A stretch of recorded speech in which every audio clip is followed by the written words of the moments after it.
Well, I'm not calling myself Ali. Ali is my middle name now, my Muslim name, so I'm Sean Christopher Ali Stone.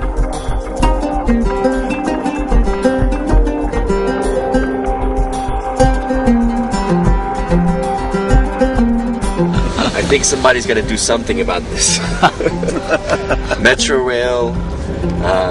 Maybe you could take half of Tehran and put it 50 miles south. You could cut the city in half and move it. Because there's too many people here, I think. It's too crowded, it's overcrowded.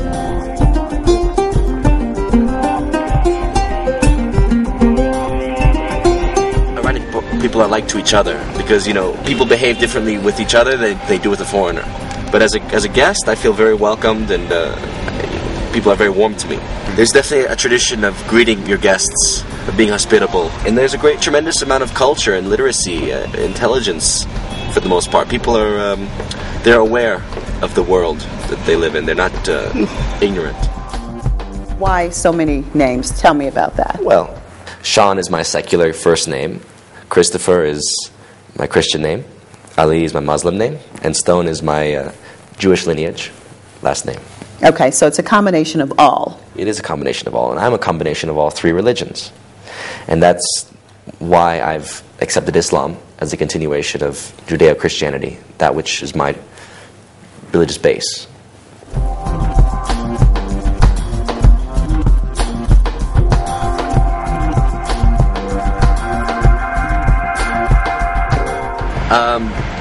You know, I know there's opposition to the government.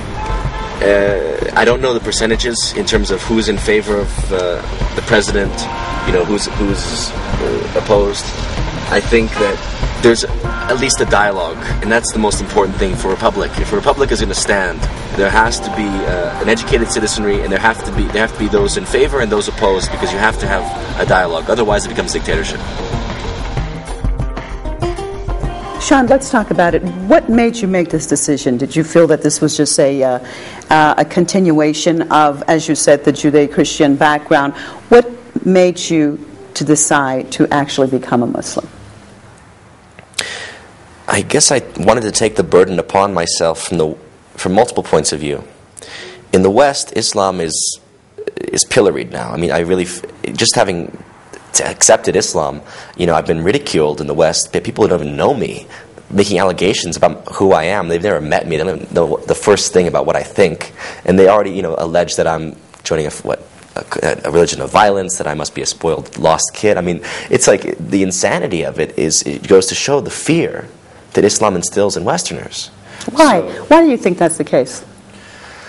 The clash of civilizations. That was a policy that was bred in Washington, 77, 78, 79, I'm sorry, out of England and Washington, the British Empire, British imperial doctrine, which is create dissension between the peoples of the world, always rule by conflict, by creating conflict, synthetically. So what you do is you say we're going to create an arc of crisis. That was the policy from 78, 79 forward. In the underbelly of Soviet Union, we're going to basically radicalize Islam, and promote this a more radicalized version of Islam. Although that itself has many connotations, because Islam itself is like the Constitution of the United States. It's based on laws which are constantly being reinterpreted. And it has to do with customs and nation states. So I'm someone who believes in nations. The imperial policy doesn't want nations. It doesn't want Iran to be a separate sovereign nation, Saudi Arabia to be separate and sovereign, Egypt to be separate and sovereign. It wants them all to be viewed as Islamic, under some kind of Soviet type of dictatorship, which it's not. There is no hierarchy of mullahs who are ruling Islam and commanding fanatics to go and blow themselves up and kill Americans. This is a fantasy. This is something that has been propagated in the West. So because of that clash of civilizations policy, which was written about in the 90s, it was generated in the 90s, Brzezinski talked about it, Sam Huntington, his student at Harvard, talked about it. I studied these guys to a large extent. It was trying to basically breed the tension necessary to now turn America into a vehicle of the British Empire and seize this part of the world, essentially playing upon the conflicts, using that tension to profit with military endeavors, with wars, with resource grabs, by trying to basically get a hold of whatever resources they can in the region. And essentially, it's very difficult to figure out because it's such a destructive ideology, but Brzezinski talks about it in his book, The Grand Chessboard. I mean, this is the richest underbelly of the world. This is Eurasia. This is the heart of Eurasia, right here. Iran, Afghanistan, Iraq. These countries in the Middle East, this is the underbelly of Russia and China. And so if you wanted, for example, a policy of development, of nation states doing what like FDR would have said, have a New Deal and develop your country's infrastructure, your economies, and then trade with each other. How do you destabilize Russia, China, India, and Iran from trading with each other? By promoting radical Islam, by promoting the idea that they're fanatics, that there's crazy people, that you can't reason with these people, you can't talk to them. They're just diehard, Islamists, and they want to kill you. And so that's what they're trying to promote in all these countries. Then they're arming the Mujahideen. I mean, the American CIA worked with Al Qaeda. I mean, that's the irony. They worked with Al Qaeda in Bosnia. Obviously, they formed the Mujahideen with the Pakistanis and the Saudis in the 80s. And then they go on to use these guys to play them wherever they want in the world. So if you want to destabilize Bosnia, which is a Christian country, you bring in Mujahideen fanatics, let's say from the Afghan war, and you put them against the Christian Serbs there. Or in Kosovo, you pit them against the Serbs using the Muslims there. Or in Libya, for example, you use the more radical fanatics of Al Qaeda operatives against Gaddafi. So every country, they're actually, they're able to deploy these guys in a sense at will. Even now in Syria, look what they're doing. Syria is a secular state. And yet we're supporting the more radical factions because they're the revolutionaries that are supposed to be taking back their country. And yet there's so many, what are called Salafi or Wahhabi Muslims coming from Saudi Arabia, financed by the Saudis, who are the Taliban. They are the ones who are fanatics, who are stoning women, who frankly have a very different interpretation of the Quran and of Sharia law. Right. So the point is that Islam is not this monolithic empire. People don't understand that. When I take the vow of Islam, I say, I believe that Muhammad was a prophet. The Quran is a beautiful book. Ali was a messenger in the same tradition as Muhammad, and Ali's writings are the basis of Islam. Now, if you want to go and talk about interpretation of law, I think every country is going to have a different interpretation, every custom, every people. That is their national right. And I don't want to get into it politically because that's not the basis. To me, it's like, if I'm saying I'm Christian, it's because I love Christ's teachings, not because I'm for the Catholic Church. Mm-hmm. But I can still talk to the Catholics. I can still go and discuss with them. I can come to this country and say, as a Muslim, I understand your point of view, your history, and now I want to talk with you and actually have dialogue.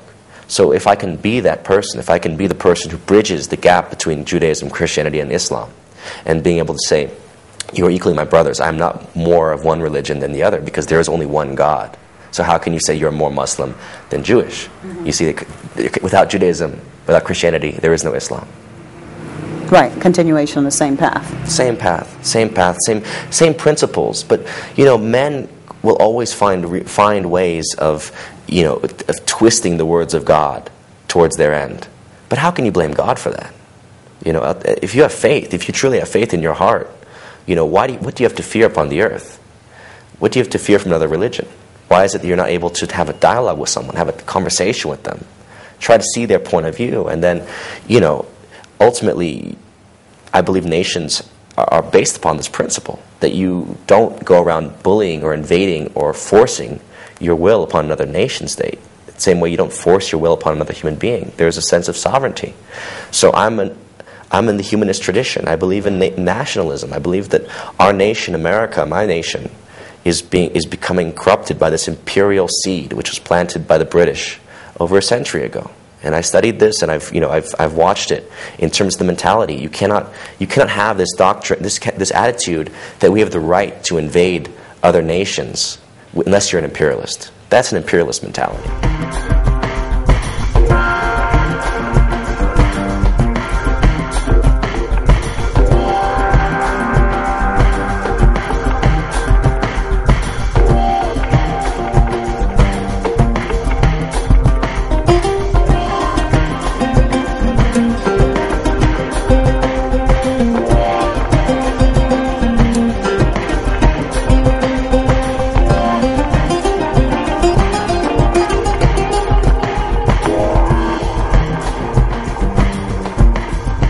Stop you right there. You just brought up a couple of points as far as the right to invade nations. And, it's coming from imperialist policies. But let's look at, for as the United States itself and what we have been seeing, especially over the last decade, and going into many different countries, being involved in many different countries, either overtly or covertly. And let's talk about the Americans themselves. I think a lot of people are, especially in this part of the world, are curious about the American people and why they seem to support these policies. The American people support them? Well, this is what it appears to a lot of people in this part of the world. Yes. You know, ignorance is the root of all evil.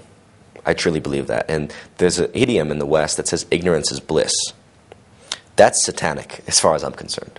Anyone who recognizes the consequence of their actions, it becomes responsible for their actions. So to maintain ignorance is to basically deny responsibility for your actions.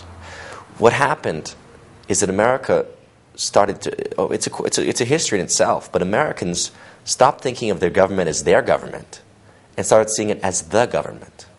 And all of a sudden, it was an idea that basically, the government is it's too big in social sectors, for example, but the military is good because we have to be defended against what? Against communism. That was really the fear that was instilled into the baby boomer generation. The boomers are still in power in our country. And their children grew up with this fear of the ever-present empire of communism, that they're like the Muslims now, they're hidden in plain sight. They're going to, they want to kill you. They want to destroy your way of life, by planting that paranoia and fear in people, you get a country full of sheep. You don't, where are the leaders? Where are the people that are going to stand up and say, enough fear, enough of this nonsense. There's nothing to be afraid of.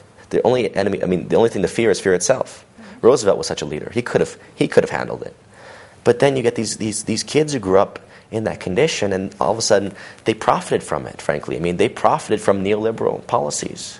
They profited all the way through the collapse of the Soviet Union, looting that country, and then just seeing they were basically given this imperial model, and they had no choice but to follow it. You see, I don't think it's necessarily so much that they were evil as much as they accepted an evil system because they didn't know how to change it at that point. Once you had imperial politics of the Cold War, because that's what it was. It was basically American imperialism going out saying, we're going to stop the Soviets. But meanwhile, you're bringing neoliberal policies and IMF policies into all the nations of the world, pretty much, based upon fear. And then once you have that system in place, after the Cold War in the 90s, there was a certain discussion that was taking place. There was still discussion, how do we stop this imperial trajectory? Once 9/11 happened, that ended the dialogue. You couldn't have sensible dialogue anymore in our country. Literally, dialogue shut down. All of a sudden, if you wanted to have a discussion about the empire, oh, you must be working with the terrorists. You must be working with the Muslims. You want to see them wiping us out across the world. We have to be there. We have to keep our military there because now it's the terrorists. So 9/11 was the turning point, you think? It was the turning point in so many ways. It was, for me, it was tragic to see what happened.